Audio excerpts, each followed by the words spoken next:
All right, so you showed us 4 devices on the stage. This is your 3rd device. Tell us a little bit about, this is the TV box, is that right? Exactly. So this device essentially connects to each TV on home and helps deliver the HD programming to the screen. You get one per TV. So this device, we consider it to be the showcase for your living room.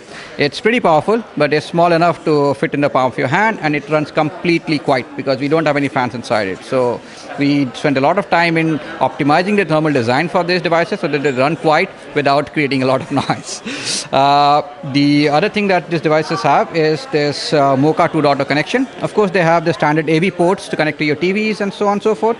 But what this Mocha port allows us to do is essentially use the existing coaxial wiring inside your home. So when your installer comes in to install these devices, he's not going to dig up your entire room or home to get these devices or run wires all over the place. We'll more or less end up using the existing coaxial wiring and it'll work just fine.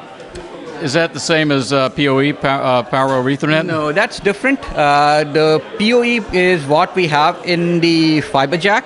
So that's actually good. I'm glad you brought it up. Something we haven't talked about very public in the sense that the PoE is supported in the fiber jack. So when you install the fiber jack on a wall, it actually draws its power over the Ethernet cable that connects it to the Network Plus box. So it doesn't need a separate power supply of its own. So practically our installers have a lot of flexibility to put the fiber jack where you want without it being a eyesore for you if that's what you wanted to.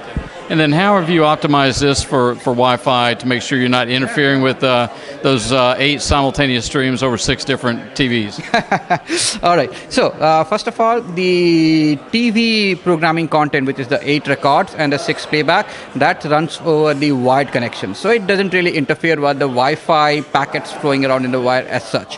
What we have to do is, because the processor in the Network Plus box is having to manage all of that. It's going to have to manage the recordings and the playback and the Wi-Fi packet processing at the same time. So we have to spend a lot of time optimizing the software stack on the Network Plus box to make sure that it can use the hardware acceleration where it exists and really optimize memory usage, CPU usage to deliver the best of performance. And I would say hats off to Google engineering and the horsepower that goes into making this happen.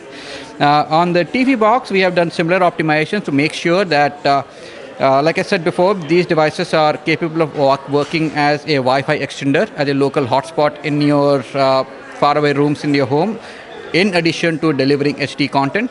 And they're still pretty small, so you spend a lot of time optimizing software stack on them so that your TV playback on the screen is not impacted, even though it's going to be very high quality, while we support pretty good Wi-Fi on these devices. Is it actually caching the video here? No, it's not. So it's all the, I would say, the local storage inside the home happens inside the Network Plus box. These devices basically connect to the Network Plus box, pull content from that, and play it back locally. Because I know I've got one of your competitors here in town, and if we're watching in my bedroom a movie on Netflix iPad, we'll see this, the TV will freeze up or the screen will freeze up.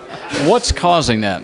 So typically, now again, I don't want to talk about competitor products. I'll talk about more in general terms. What happens is that typically you have a single pipe coming into your home. So depending on how the competitor is delivering the product, if they are using IP, then you essentially could have the pipe being clogged by the IP, the video IP packets, and your data IP packets, which are the Netflix streams and so on and so forth. So if you don't have a pattern of pipe, or you're not optimizing the Wi-Fi inside your home to get good throughput, either of those could cause stutters and buffering and whatnot.